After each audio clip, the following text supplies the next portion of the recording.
Hello friends, in this video I'll be explaining like how we can create a graph using adjacency list. So before solving various graph related problem, it is very important to know like how we can create a graph from scratch. Okay, so I'll be using C++ and most probably the concept of object oriented programming.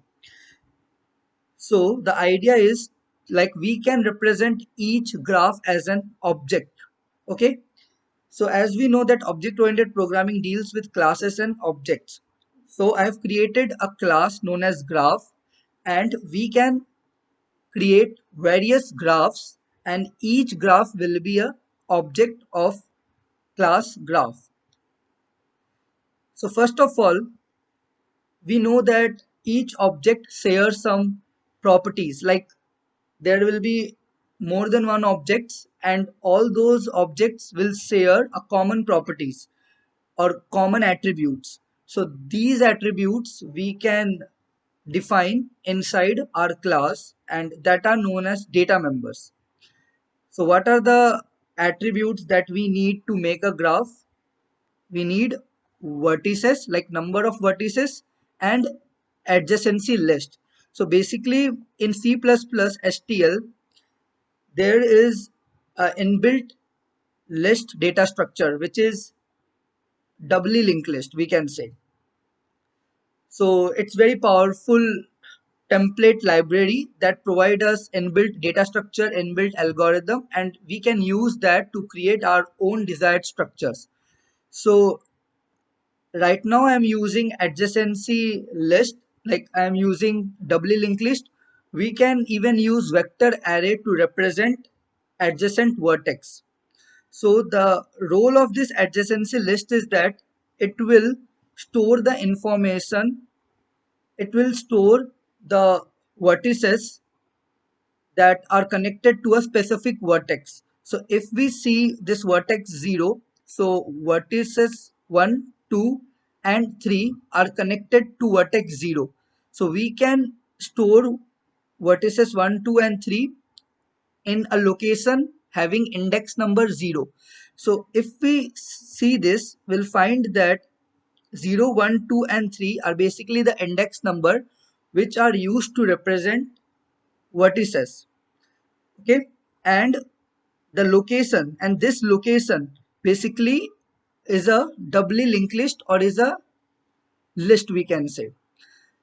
So in zeroth index we can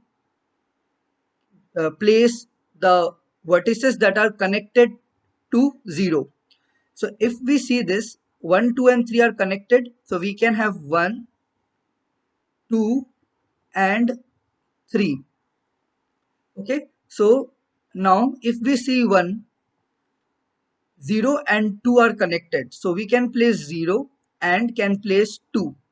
So in index number 1 representing vertex, we can place the vertices to which it is connected. Okay, so as the graph is undirected, so we need to place it in twice time. Like if 0 comma 1 is there, then we need to connect 1 to 0 also. Okay, if 0 and 3 is there, then in index number 3 we need to place 0 also.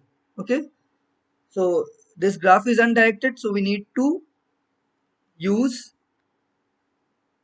the same operation twice for the vertex. So we can have those operations by using this. So for this operations I have created a separate member function which is add edge function. The role of add edge is to connect the vertex. Okay, so if again I'll be taking an example, say 1 and 2, where 1 is u, okay, 1 is u and 2 is v. So adju dot pushback v.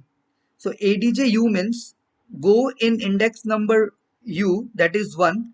Pushback v means this index number 1 is containing a list, then inside a list push vertex v. So vertex v is 2. So yes, I have pushed vertex 2. Okay, after having this, Now go to vertex V. Now the vertex V is 2 and inside vertex V push U. Now I'll be place vertex 1. So by this way we can create undirected graph. Now this is a constructor which I have created to initialize data members of an object. Okay, so we can create a constructor to initialize our data members or to create an object. Okay, now next is, in order to print, I have created different instance member function, that is print function, and the role of this print function is to print our graph. So it will print in this manner. Like first of all, it will print all the vertex which are there in the graph, and there will be an arrow sign, and it will print the vertices to which that 0 is connected. So 1, 2, 3. Now from 1, 0 is connected to it, then 2 is connected to it. From 2, 0 is connected, 1 is connected, and 3 is connected. From 3, 0 is connected and 2 is connected. So the output will be the adjacency list representing the connection between vertices and number of vertex like 0, 1, 2 and 3. So this will be the output which I am going to print. Okay, so now in main function, like what I have done is that I've created an object of class graph, that is G, and inside it I have passed number of vertex. So basically there are 4 vertices, that is 0, 1, 2 and 3. So I have passed 4.